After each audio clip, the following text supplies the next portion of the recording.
Pessoal, podcast número 3 hoje com um bicampeão mundial. Eu pergunto para vocês, quantos campeões mundiais você conhece? Então eu tenho uma pessoa hoje aqui muito especial, que a gente desenvolve um trabalho já há alguns anos na alta performance. Hoje o que mais, uma das áreas que mais me brilha os olhos é alta performance com longevidade. Né? A gente juntar essas duas partes que muitas vezes são até antagônicas. Né? A gente vê o atleta de alta performance com uma carreira curta e muitas vezes não associa o esporte à longevidade. Então, a ideia hoje aqui, em parte, é apresentar para vocês o trabalho do Sensei Chutes e mostrar para vocês como é que a gente consegue ter garra e disposição e disciplina para chegar aí nos 65 anos ainda com vontade de competir, de alcançar novos patamares, tá bom? Passar rapidamente com vocês aqui os nossos patrocinadores.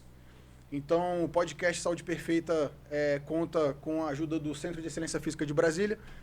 Lá no Cefis vocês têm a possibilidade de ter um tratamento de atleta profissional. É assim que eu tenho explicado hoje para os meus amigos, meus colegas, que basicamente é você ter uma equipe integrada para te dar todo o suporte dentro do seu projeto, dos seus objetivos, né? Então, hoje o trabalho associado do nutricionista, do médico, do fisioterapeuta, do preparador físico e do psicólogo, né, do mentor ali, que possa trabalhar também a parte das emoções, eu acredito que seja o melhor que uma pessoa hoje pode fazer para obter resultados, sejam eles esportivos, estéticos, de mudança de hábito, tá bom? E, então o Cefis está aí, é cefisbsb.com.br, vocês vão achar também no Instagram cefisbsb. Mundo dos Suplementos, o Mundo dos Suplementos é a nossa loja de referência para suplementação alimentar. O mercado de suplemento hoje tem uma vastidão de marcas, muitas lojas, muitos produtos sem idoneidade, sem qualidade, sem pureza, sem procedência de matéria-prima. Então, a minha recomendação em relação à suplementação é que vocês procurem lojas de confiança, lojas que tenham renome, tempo de mercado e também as marcas que já estão no mercado aí há um bom tempo e já tem um nome a zelar, tá? Um dos suplementos vocês vão encontrar isso. Então, pessoal, hoje Sensei Edson Chutes faz um trabalho lá com a gente no Centro de Excelência Física de Brasília desde 2015. Hoje ele é 8 vezes campeão brasileiro, tricampeão pan e sul-americano, bicampeão mundial de judô. São mais de 1000 competições. Tem uma sala de troféus e de medalhas lá fantástica na casa dele. E é uma pessoa assim ímpar, oitavo grau de judô, que é tido como faixa Kodansha. Para quem não conhece, a faixa Kodansha é aquela faixa branca e vermelha. O pessoal do jiu-jitsu chama de rajada, né? Mas é realmente um atleta aí que tem muitas décadas aí de competição. Treinado pelo sensei Alfredo Elia Reis, que eu pretendo receber aqui também para a gente bater um papo. E hoje, para mim, um dos trabalhos que dá a maior satisfação de fazer é esse trabalho com o Sensei Chutes, porque envolve exatamente o que eu falei para vocês no começo, de uma proposta de manter um nível de performance enquanto se envelhece, né? Com saúde, com disposição, com vitalidade, com vontade de viver e de conquistar novas coisas. Sensei, eu queria que você se apresentasse agora também. Eu acho que eu esqueci de falar aqui da questão do Catar, né? E da arbitragem internacional. O Sensei, além de ser atleta e um judoca graduado, oitavo dan, também tem o título de árbitro internacional, FIGB, e títulos também na parte de kata. Para quem não sabe, kata é aquela apresentação das técnicas que se faz na maioria das artes marciais e muitas vezes utilizado para graduação, né, Sensei? Isso. Boa tarde a todos, um prazer estar aqui de volta. Gostaria de aproveitar, o Fábio falou muito de mim, mas hoje foi um dia emblemático para mim, porque há tempos atrás, Fábio Veras estava fazendo o exame de faixa preta, e ele era faixa marrom ainda, e treinava comigo lá, e o professor Arraes na academia, e resolveu participar do Campeonato Brasileiro de Dangai. E o Fábio não era competidor. Precisava de uma técnica fulminante para ganhar um Campeonato Dangai, não é fácil. São faixas marrons antigos, competidores. E ele chegou pra mim, como é que você faz aquele golpe seu? Eu sempre dei muito golpe de sacrifício, Tomoe-nage, né? Aquele que coloca o pé e joga pra trás. E o professor Arraes sempre olhando pra ele como um cara grandão, pra dar Harai-go, chute mata e tal. E um certo dia o professor Arraes não tava, nós nos garramos lá no dojo e treinamos muito Tomoe-nage. Isso foi umas 2 semanas antes da competição, continuamos treinando. Todo dia ele pegava um pouquinho comigo e fazia o Tomoe-nage. E para finalizar, no sábado ele foi competir. E a luta final dele, ele jogou de Ippon de Tomoe-nage. Então isso foi uma satisfação muito grande, né? Porque a gente fala que eu sou atleta, mas ele também tem a parte dele de atleta. E esse envolvimento que nós temos já tem bastante tempo, tem uns 7, 8, 9 anos. Estamos juntos aí trabalhando, sempre buscando na Cefis o tratamento médico, funcional, os exercícios, sempre tendo um encontro, às vezes até semanal, quinzenal, sempre com avaliação física, fazendo trabalho de musculação muito dirigido para aquilo que a gente precisa na luta, né? E tendo o apoio do laboratório, fazendo devidamente examinado por médicos, acompanhado, tendo a Cefis como principal ponto de apoio, né? E tendo a suplementação lá do mundo dos suplementos também, porque infelizmente a gente não consegue comer o suficiente ou adequadamente para ter a energia necessária para praticar o esporte de contato, especialmente quando você se envolve muito com competição. Porque praticar judô é muito fácil, você vai na academia, faz a ginástica, senta, conversa, bate papo, vê os amigos, tira uma foto. Hoje é muito comum isso. Mas competir como diz o Bruno Henrique lá do Flamengo, é outro patamar. Realmente é bem diferenciado. E eu tive a sorte de encontrar uma pessoa que também gosta de judô, que é o Fábio, e pratica o judô, e juntos nós tivemos muitos momentos no dojo, e assim uniu a vontade, a garra, a determinação e a força, né? E com a experiência dele na musculação eu consegui passar por cima de várias contusões. Eu operei o manguito em 2015. Esse ano, lá no início de fevereiro, eu operei o manguito, infra, supra e botei 4 âncoras. E já estou no tatame. Estou fazendo ainda um trabalho de musculação para recuperar a musculatura do local da cirurgia, mas já estou no tatame, já me preparando para a competição que vem por aí. Sensei, eu tô vendo você falar aqui, me recordei de quando a gente fez aquela gravação para Record News, você lembra? Sim. Isso foi acho que em 2016, a gente teve uma oportunidade de fazer uma gravação para mostrar o trabalho já do Centro de Excelência Física e já estávamos com trabalho com o Sensei Chutes. E sabe o que me chamou a atenção? Às vezes aquele vídeo volta, eu revejo aquele vídeo e vejo como que a sua constituição física melhorou. E isso eu tô falando de, você tinha, se eu não me engano, 57 anos, então 8 anos atrás, você tinha uma constituição física que ela tinha menos massa muscular e mais gordura do que você tem hoje. Sim. Né? E eu lembro que você comentou também naquele vídeo sobre como foi impactante aquele trabalho inicialmente que a gente fez, porque existe um histórico na preparação física, você pode falar até isso com mais propriedade. Lá para trás, né, de 20, 30, 40 anos atrás, onde se treinava excessivamente. Sim. Né? Eram muitas horas, o atleta ele era valorizado em cima da quantidade de treinos e de horas que ele se dedicava, ou de repetições, ou de utikomes e tal.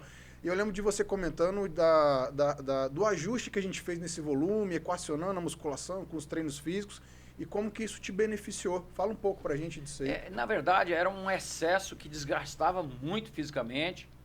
Você chegava em casa, demorava, relaxava, dormia, aí perdia aquela noite de sono que é necessária, né? Não fazia a alimentação antes do treino adequada, não tomava um líquido adequado durante o treinamento, não fazia a suplementação posterior, né, ao treinamento. Então a gente fazia meio que na raça. E muitas vezes eu acho que as lesões aconteciam por causa disso. O excesso de atividade física intensa trazia dores musculares, notícia não conseguia fazer bem, treinava todo dia muito forte. Então, depois que a gente entrou aí na conversação com a Cefis, a gente começou a calcular quanto de exercício, qual o exercício, como executá-lo e como encaixá-lo junto com o treino de judô. Porque, veja bem, além de ter que preparar os músculos, a musculatura, fazer musculação, ter um músculo forte, você tem que ter na luta agilidade, rapidez, você tem que ter a tática de luta, você tem o tempo de luta. Hoje, para mim, eu fico bastante tranquilo, porque a luta da minha idade, eu vou lutar daqui para frente, numa competição de 2 minutos e meio de luta. Antigamente eu lutava 5 minutos, hoje são 2 minutos e meio. E como você mesmo falou, eu tenho uma constância muscular, uma condição física hoje melhor do que eu tinha. Então, eu controlo a luta. Lembro bem, o ano passado, eu com uma contusão no braço, amarrado o braço, todo defendendo o braço, eu lutei pela primeira vez 4 lutas muito fortes, né, no Campeonato Brasileiro, e eu não lutei fazendo aquele judô todo que dava para fazer com medo do braço sair do lugar. E nós conseguimos superar com a habilidade, com a força correta, com o tempo correto, sabendo lutar. Então a gente luta com muito mais consciência muscular, físico, cardiorrespiratório, do que antigamente.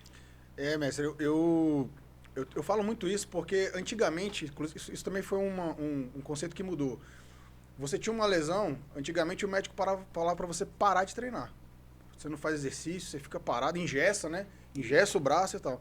E hoje a gente entende que é muito mais interessante, não só para o atleta, mas para o indivíduo que se lesionou de alguma forma ou se machucou ou está com alguma tendinite, para que ele continue treinando, mas ao redor daquela lesão. Ou seja, você evita os movimentos que vão agredir, vão te machucar, vão te trazer muita dor.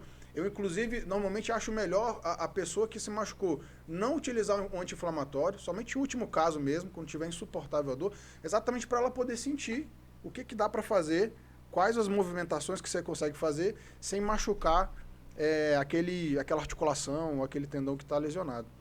E eu acho que você fez muito bem, acho que é o que você coloca aí, não só em relação ao ombro em si, mas também a questão do joelho, né? Para muita gente, a dor no joelho, muitas vezes a pessoa fala, eu tenho uma dor no joelho, não posso agachar, não posso fazer isso, não pode fazer aquilo. Então você acaba colocando uma série de limitações na mente que vai deixando a pessoa cada vez mais parada. Na verdade, tem dores do corpo da gente que a gente convive. A gente convive. Artrose, por exemplo. A artrose, praticamente não tem uma coisa que você possa fazer para tirar a artrose, para ficar livre dela. Você convive com a artrose, né? Quem tem todos os dedos quebrados, como eu tenho, né? Os dedos quebrados, costela, joelho, dedo do pé, nariz quebrado, orelha quebrada, eu convivo com as dores. Isso aí sem dúvida. Mas veja bem, faz parte do esporte. Esporte de contato não é uma brincadeira que não se machuca. Esporte de contato tem momentos que você treina duro, você treina com mais pesado. Eu hoje estou evitando mais pesado. Você sabe muito bem que quando você ia na academia, eu treinava com você, treinava com os outros parceiros, inclusive mais pesados. Mas era uma consistência muscular maior e mais novo. A gente tem que ver, eu escutei do meu médico, que eu não sou um ômega, um carro desses modernos aí. Eu sou um Fusquinha 1958, que já fez uma lanternagem boa, já pintou, já refez, né? E é um exemplo, é um carro bonito. Tá aí na pista, vai e volta todo dia, né? Então a gente tem que ver que tem que preservar. Então eu convivo com certas dores, mas sabe o que acontece? A prática do esporte, que passa a ser eu preciso estar no tatame. Sim. Eu preciso. Quando eu fiz a cirurgia aí no Sara Kubitschek, estou sendo muito bem tratado lá, sempre fui muito bem tratado, eles tiram a gente vamos fazer um repouso, vamos sair da atividade. Então eu vesti o kimono para ir dar aula, porque eu precisava estar lá dentro do tatame, eu precisava ir. Agora o pessoal queria que eu fosse, não, vai lá na academia, assistir o treino, fica com a gente lá, e não dá. Aí não dá. Para mim, ficar na academia lá, ver você treinando e eu olhando, aí eu não vou. Eu vou, então vou pegar no judogi, fazer o movimento, vou entrar. Então essa coisa que a gente tem, a garra, a determinação, ela vem de algum outro lugar que é inexplicável, está dentro da gente.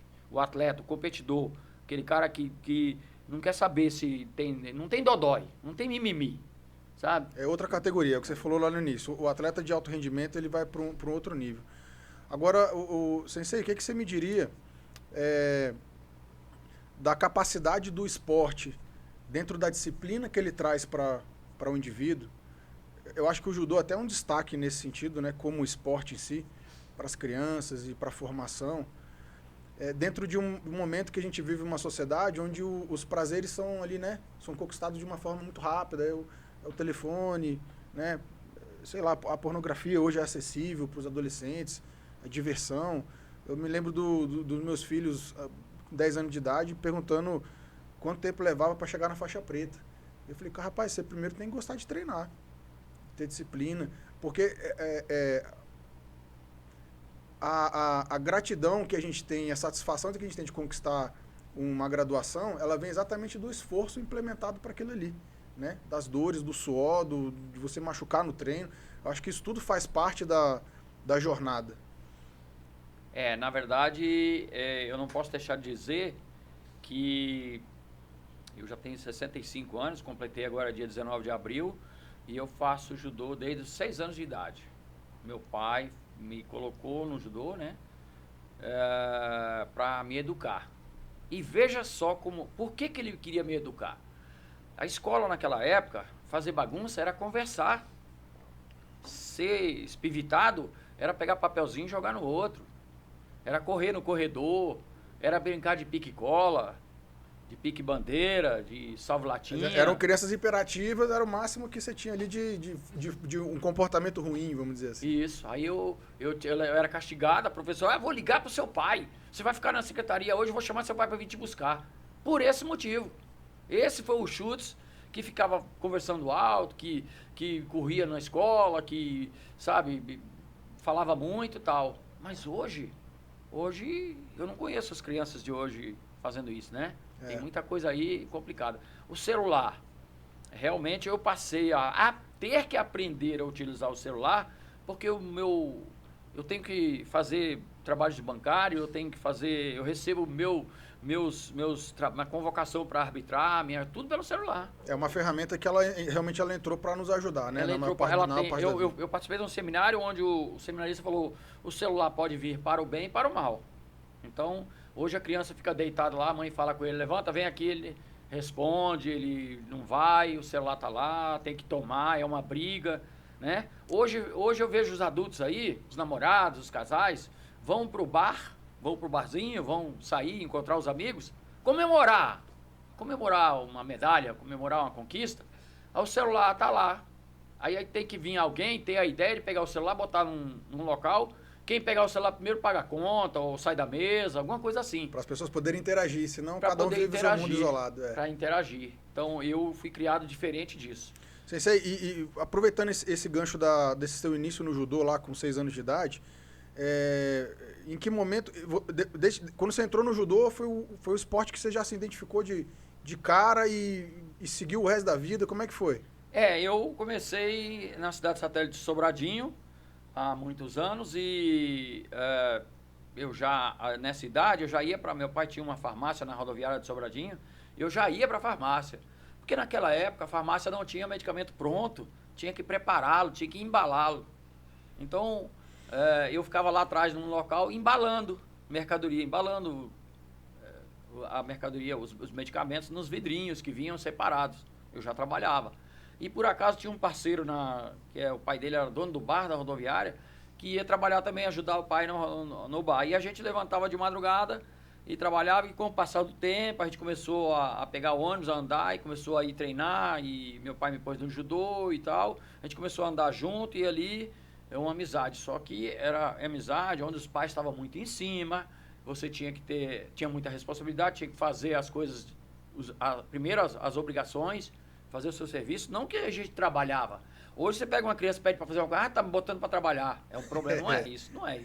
Não é isso, né? Porque eu fazia tudo em casa, eu ajudava minha mãe, ajudava meu pai, eu tenho habilidade de mecânico, meu pai era mecânico, tenho habilidade de elétrica, meu pai fazia elétrico, tenho habilidade de soldador, porque meu pai tinha oficina de serra elétrica, né? Meu pai não era bastardo, meu pai era trabalhador, né? E eu aprendi com ele todas essas profissões. Pessoal, qual é a sua profissão? Eu sou professor, mas eu sei soldar, eu sei pintar, eu sei serrar, né? Eu faço trabalho elétrico, hidráulico, esgoto, eu faço pintura. Então, hoje eu cozinho, lavo, passo, arrumo minha casa, E muitas outras coisas. Fim de semana, minha máquina de lavar deu um probleminha, desmontei lá e já botei no lugar para funcionar. Então, são habilidades que naquela época a gente tinha que ter essas habilidades, senão você não conseguia nada. Certo? E hoje eu não vejo isso das crianças. O celular tá ali, é joguinho, eles interagem, fazem rápido. Se eu pedir para um jovem, não estou conseguindo acessar, como é que faz para sair? Rapidinho. Eu não sei. Eu faço o trivial no celular. Né? Então, eu acho que o judô, aí é que está o detalhe. Quando um pai resolve colocar um filho no judô, ele vai fazer atividade física, ele vai ter interação com os coleguinhas, ele vai fazer exercício locomotor. Eu me lembro bem que eu dava aula para criança, ensinando jacaré, gatão, os exercícios que os animais fazem na selva. Subir corda, descer corda. Hoje, você pede para fazer isso, eles não dão conta, eles não sabem. Não tem a coordenação motora. Não tem a coordenação motora para isso. Talvez isso tenha me colocado no caminho certo. Sempre fiz muita atividade. Hoje eu vou na academia pesando 58 quilos e eu treino com o pessoal de 60, 65, jovens de 18 anos, de 20 anos, 25 anos, e treino de igual para igual, e olha lá que o pessoal pede para parar e eu continuo. Pede para parar. Ó, pessoal, posso falar porque já treinei com o sensei, já puxou muito aquecimento lá no Arraiz e o pessoal pedia arrego, viu? No abdominal, principalmente, não tinha um para acompanhar ali, não. E hoje, como eu faço uma parte da preparação física do sensei, que envolve a parte do treinamento de força, da musculação, eu posso garantir para vocês que é um treinamento que tem muito jovem aí que não faz, viu? Um volume de exercícios muito grande, um tempo de descanso entre as séries curtíssimo, né? Então, assim, isso exige um nível de condicionamento de resistência muscular e cardiopulmonar muito, mas muito acima da média. E acho que esse em parte é que a gente está querendo destacar aqui hoje. Quer dizer, um homem de 65 anos que se botar para fazer alguma atividade física aí com...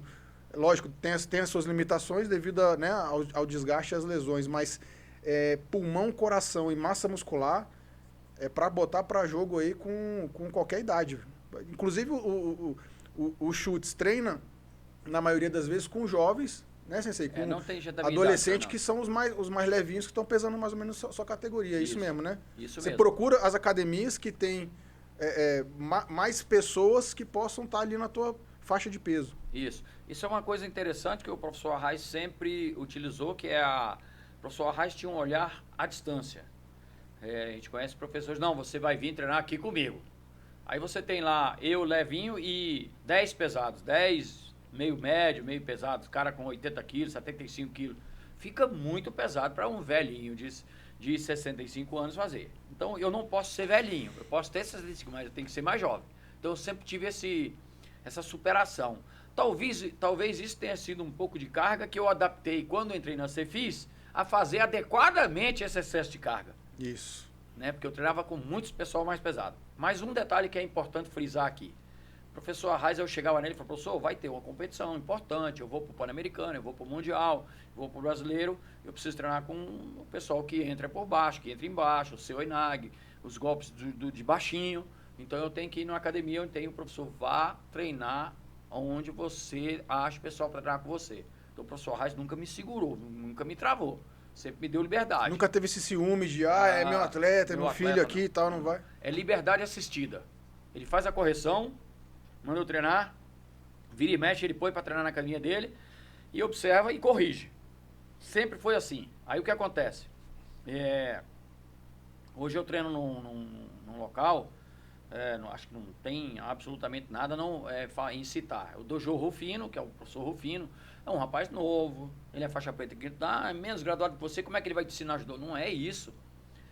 A gente tem o conhecimento que a gente tem, a gente vai para lá com esse conhecimento, não precisa ficar mostrando para ninguém, não precisa ficar falando que você é isso, você é aquilo.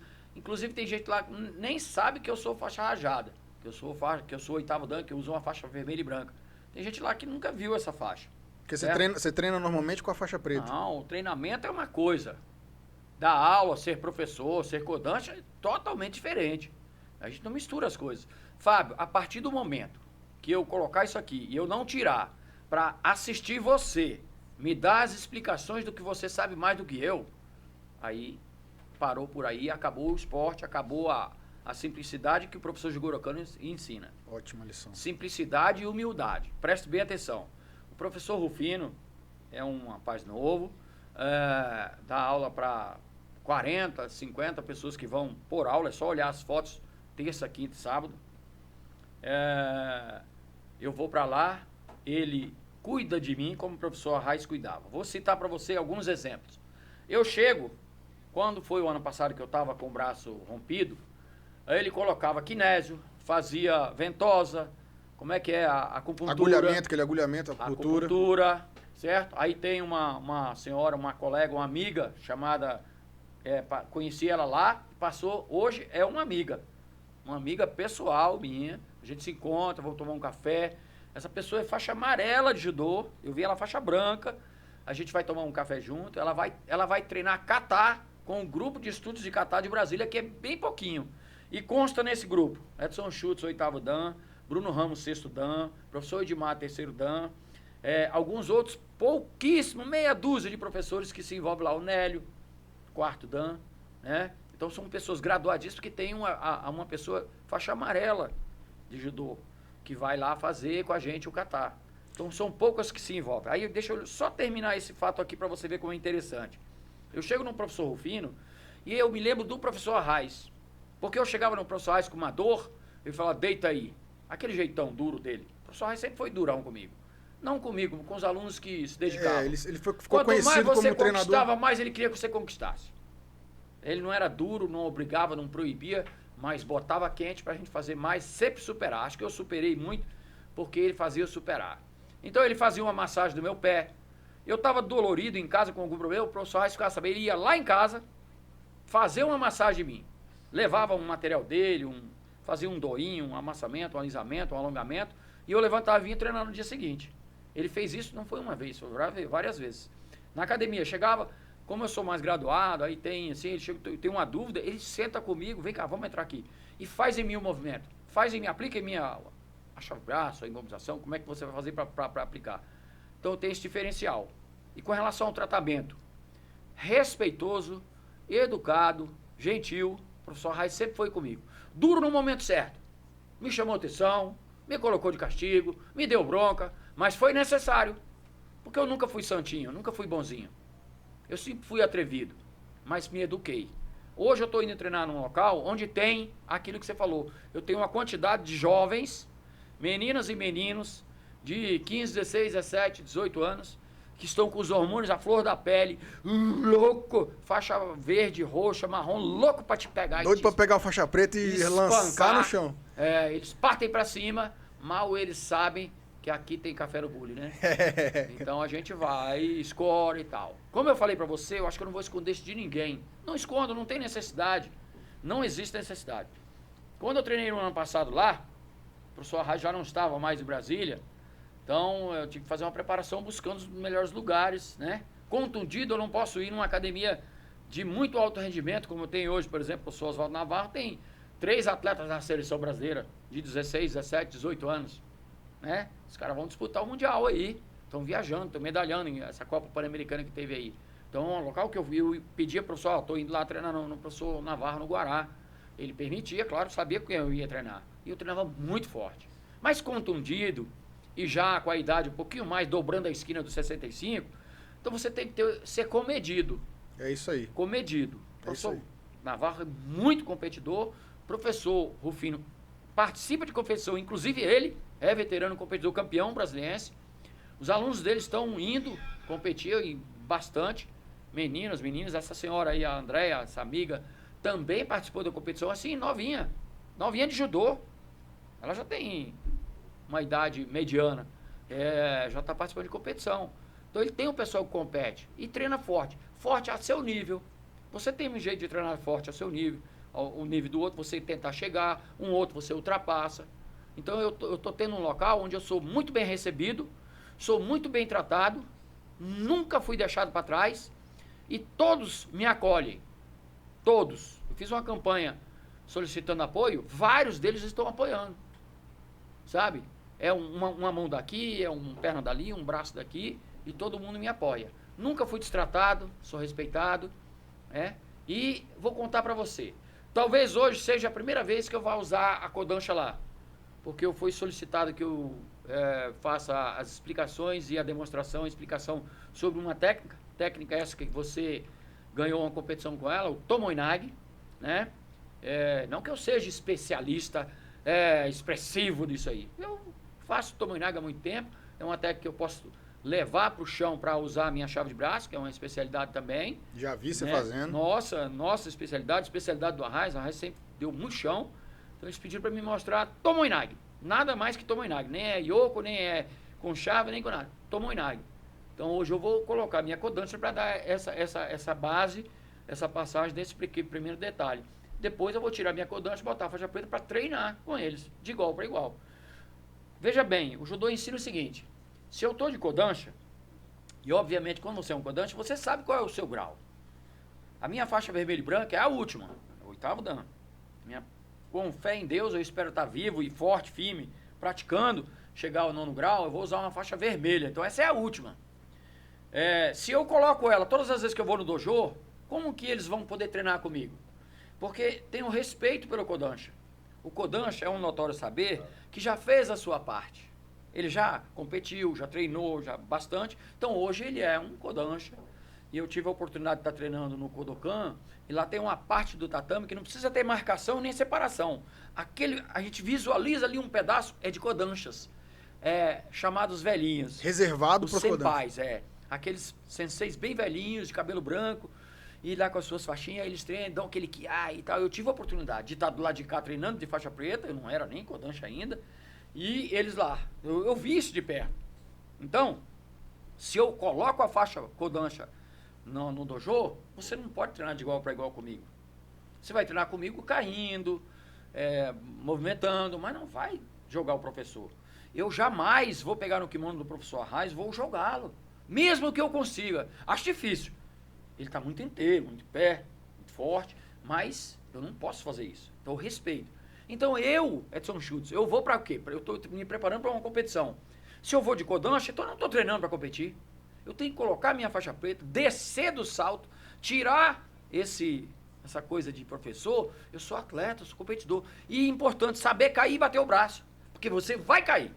Não pensa que você é fortão, que é sabidão, que os meninos não vão te jogar. Você cai muito. Eu lembro do Sensei Arraiz instruindo a gente nos treinamentos sobre isso. Porque, como você falou, Sensei, muitas vezes você tem um colega treinando contigo, mas que tem um espírito aguerrido, e no próprio treinamento o negócio começa a esquentar, e às vezes na hora que te joga você não quer cair por vaidade, isso, e acaba machucando por causa disso. Esse é o detalhe, né? A gente sempre fala, e no judô a gente fala, cai e bata o braço.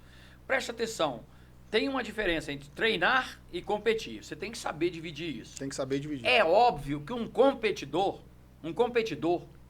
ele tem a prioridade não cair e enfiar a porrada. É prioridade. Mas preste atenção. Até para ele não... Isso. Você tem que baixar o nível, né? Você tem que estar... Eu sempre tive que treinar na alta, como é que fala, né? Sempre tive que treinar na alta. Por quê? Porque todo mundo quer me espancar. Eita, é o cara, o campeão brasileiro, o campeão mundial, o Schultz, porrada nele. Aqui em Brasília tinha uma academia chamada do professor Nelson Guerra, que foi inclusive atleta olímpico em Moscou há muitos anos atrás. Tinha um atleta chamado João Gilberto Joca. Esses dois eram sumidade no judô. E o professor Arraiz fazia questão de pegar a turma, levar lá no sábado, todo mundo andando ali na Asa Norte, ia até a academia dele. E lá o nome do treinamento era sopa de tamanco. Porque era tamancada na gente. Eles batiam na gente. Mas quanto mais eles batiam na gente, mais a gente ficava treinado.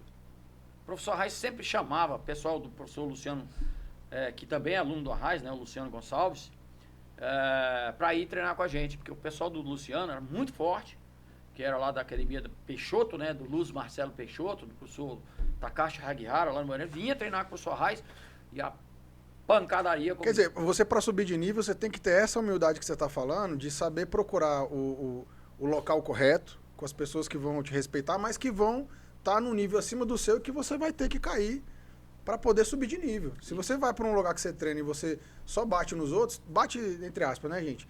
Mas só você derruba, então você não tem muita chance de aprender. Isso.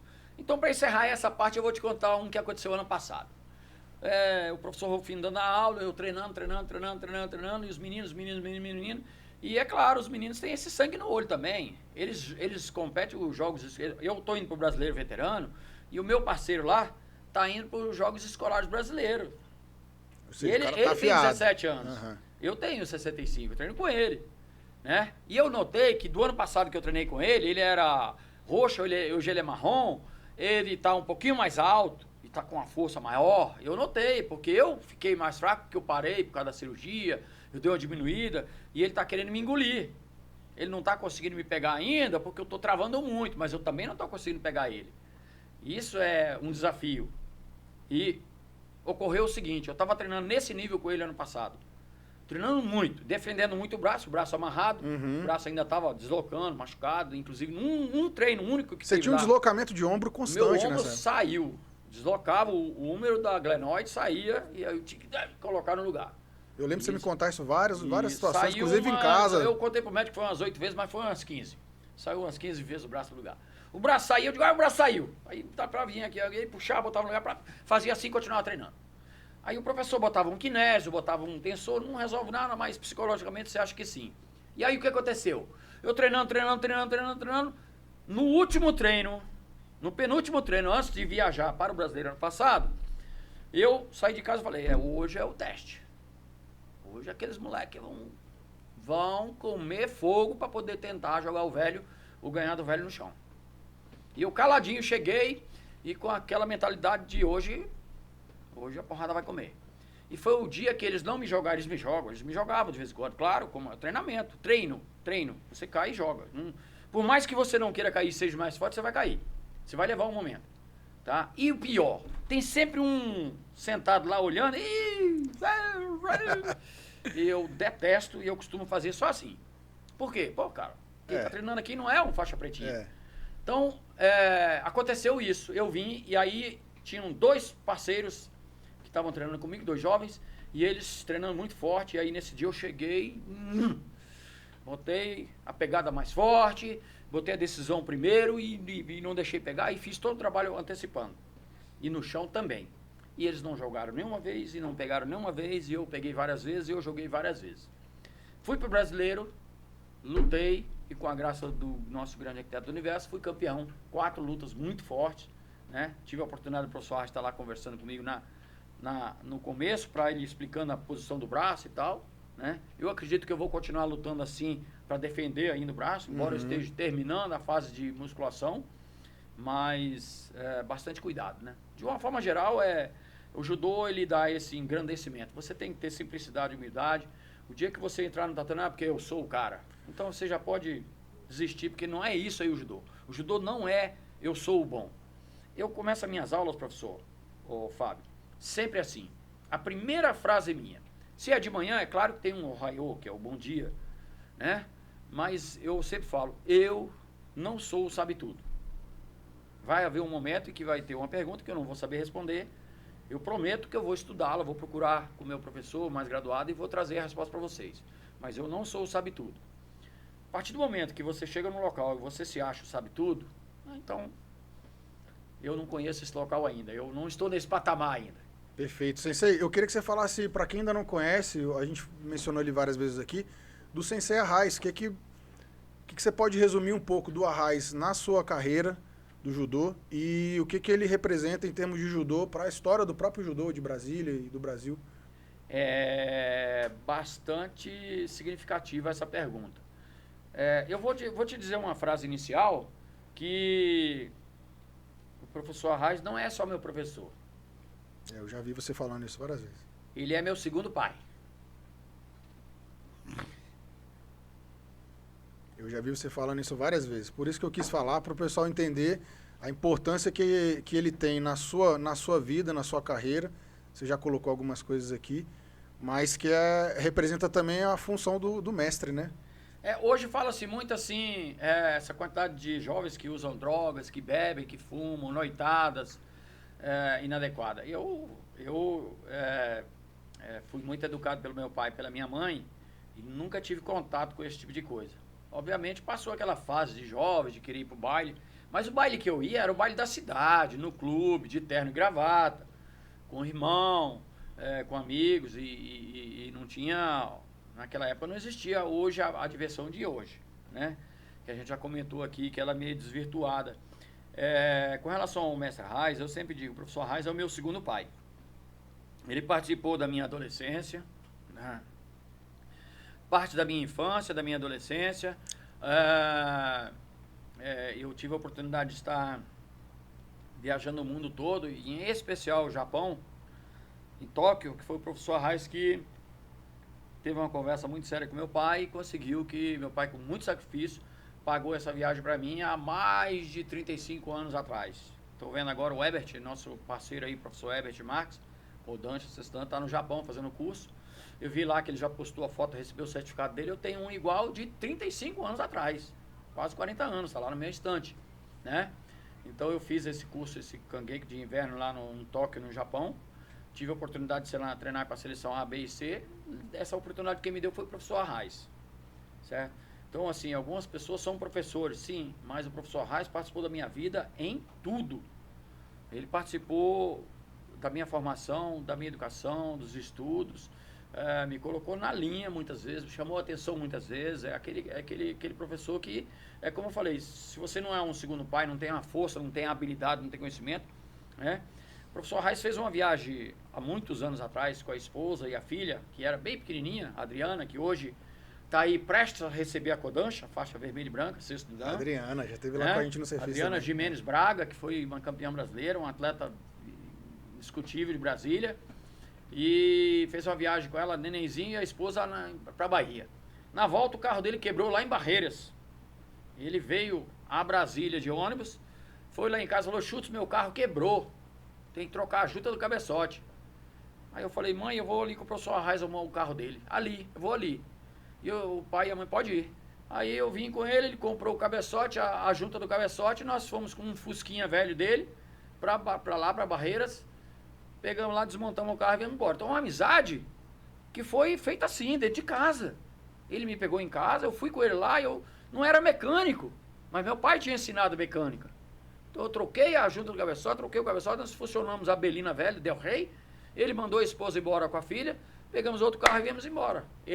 A esposa veio no Fusquinha que ele foi, e nós consertamos a Belina, no outro dia viemos embora. Dormimos num colchão de capim, né, na beira da estrada, e viemos embora. Então, é uma história do professor Arraes, se eu for te contar. Eu fiz curso com o professor Inokuma do Japão, eu e o professor Arraes.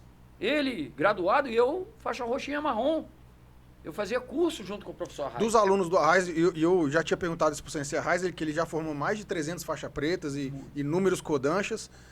O Kodansha mais graduado seria você? Mais graduado sou eu. Então Sou o mais velho, mais antigo. Sensei, estamos no finalmente. Eu queria só avisar o pessoal que nós estamos aí, Campeonato Brasileiro 18 de agosto, é isso? Isso. 18 de agosto, além do brasileiro, é o encontro de Kodansha. Fala pro pessoal aí, Sensei. Na verdade, a gente está correndo atrás de patrocínio, de ajuda, de apoio, porque nós vamos participar do Encontro Nacional de Árbitros, é um seminário de arbitragem também, dia 16, dia 17, Encontro Nacional de Kodanshas, que são os faixas vermelhas, brancas, vermelhas e brancas, sexto, sétimo e oitavo, e os faixas vermelhas, nono grau, né? E o Campeonato Brasileiro Veteranos, que é acima de 30 anos de idade, 30, 34, 35, 39, e assim sucessivamente de 4 em 4 anos, até o velhinho aqui de 65 a 69 anos de idade, né? Cada um no seu peso.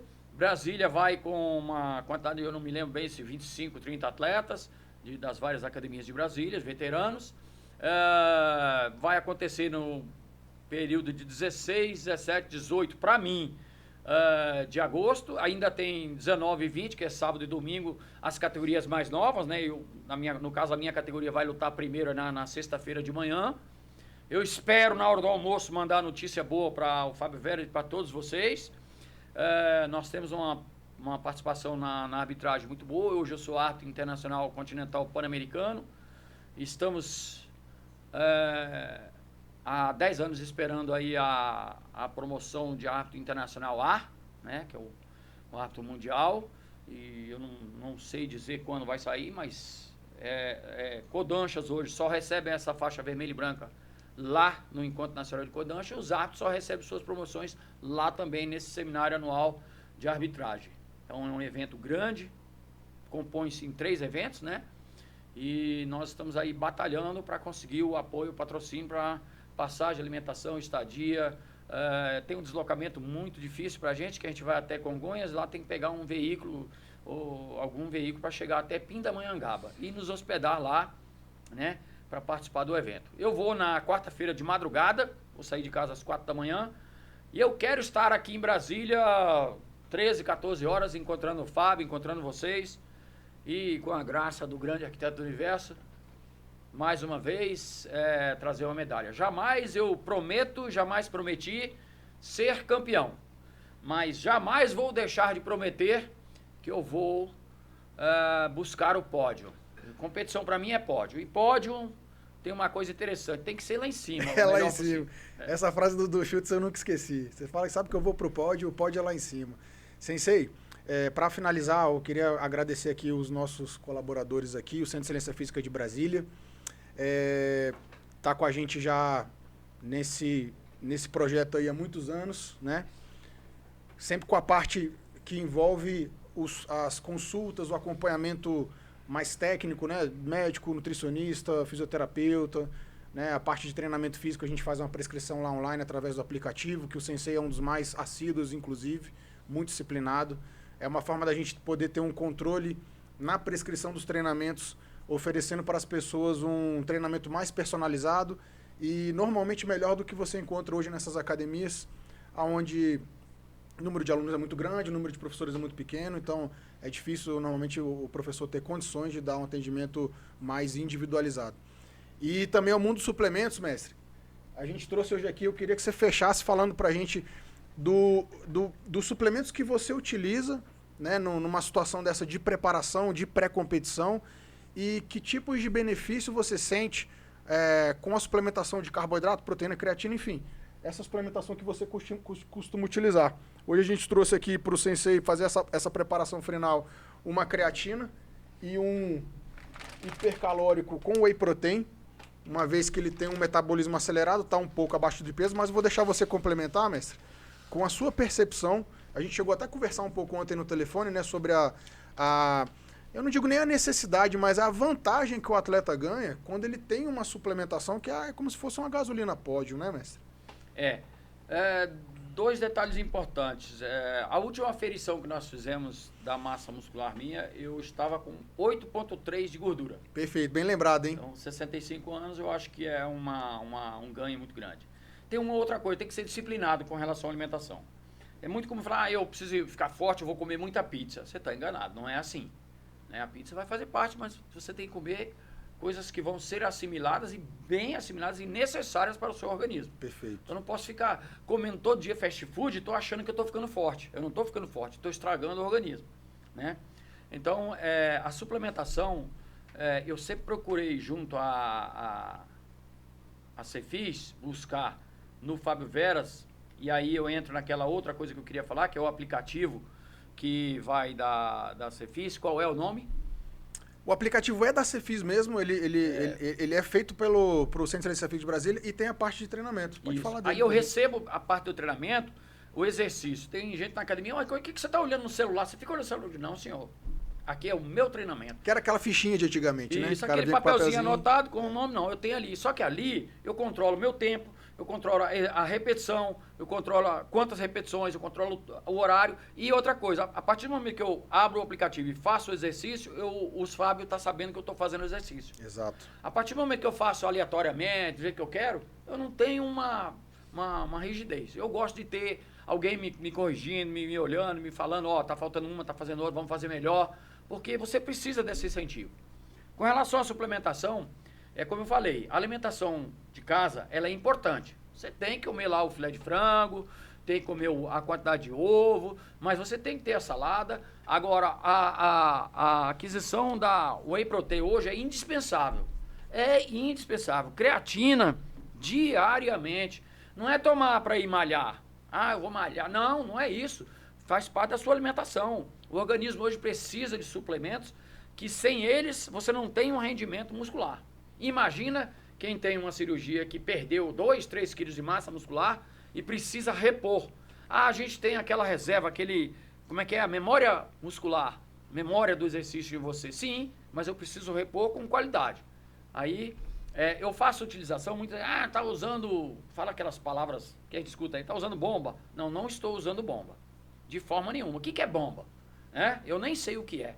Eu uso, como está aqui, a proteína, e uso a creatina, a betalamina, eu uso... Até porque você tem uma limitação de peso também, né? Se você subir muito de peso, você foge da categoria. O carboidrato, você precisa botar um carboidrato na água. Você toma só água, você não traz uma melhora no seu efetivo. Obviamente, eu não preciso tomar coisas desnecessárias para poder ser campeão. Não é assim que eu vou ser campeão.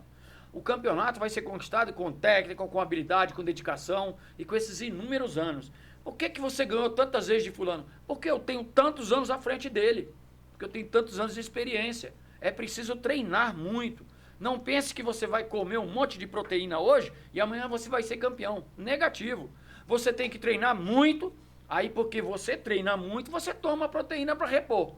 Uma coisa vem antes da outra. Uma coisa tem que ser bem dividido. E uma coisa que eu tenho muito importante é que na Cefis eu tenho a quantidade correta, a orientação, porque eu fazia isso sem noção nenhuma. Eu queria levantar muito peso e não sabia nem o que eu estava fazendo. Eu não sabia nem qual músculo eu estava trabalhando. Embora eu tenha habilitação como profissional de educação física, né? Mas a suplementação é indispensável. Agora, eu tenho na Cefis um acompanhamento médico. Hoje eu tenho um médico meu que acompanha aquele médico urologista, aquele médico de velhinho. Ele faz não só a consulta anual, mas eu faço várias consultas durante o ano, se não me engano, são 4, de 3 em 3 meses, para averiguar a minha situação de homem de 65 anos. E aí entra a questão do suplemento, da alimentação, do que está certo, do que está errado. Então eu acompanho, através de exames sanguíneos, o que está certo e o que não está no meu organismo. Fábio faz a preparação dos exercícios de musculação. Inclusive, o Fábio não determina. A gente discute, conversa, fala. Vamos acrescentar mais esse, vamos diminuir esse, vamos fazer mais esse, vamos esse. Não estou conseguindo fazer esse, ou quero fazer mais esse. Ele, às vezes, não entra no meu pedido, mas faz dentro de um padrão que é aquilo que eu preciso. Então, de qualquer forma, é isso. Eu gostaria de citar também o mundo dos suplementos. É importante que você compre, como ele falou no início, eu estou recebendo aqui suplementação de qualidade. Você não pode ficar comprando coisa em botequim, mercado, né, que você não sabe a procedência. Eu estou recebendo uma coisa lacrada, de qualidade, de procedência idônea, né, e passado por quem está me acompanhando há 8, 9 anos. Né? Então é uma vantagem muito grande. Eu volto a lembrar a todos vocês. O Centro de Excelência Física e o Mundo dos Suplementos, lá na 102 Sul, Cine Centro São Francisco. Procurem lá o Fábio Vera, se por acaso ele não fizer o desconto, fala comigo que eu falo com ele para fazer aquele precinho bom. E quer fazer uma avaliação física, quer ter o acompanhamento do médico, lá tem também o médico. E eu comecei com o Fábio há anos e eu tô tendo a impressão que eu não vou sair lá tão cedo. É isso aí, mestre. Obrigado. Sensei, vamos buscar esse pódio. E obrigado por essa conversa. Ela vai ficar eternizada aqui nas redes sociais para que a gente possa guardar essas boas lembranças aí e mostrar para as próximas gerações esse trabalho maravilhoso aí de você. Com a graça do grande arquiteto do universo, que Deus nos abençoe e que daqui uns dias nós possamos comemorar mais uma medalha. Eu espero e peço a oportunidade de trazer mais uma medalha de ouro. Valeu!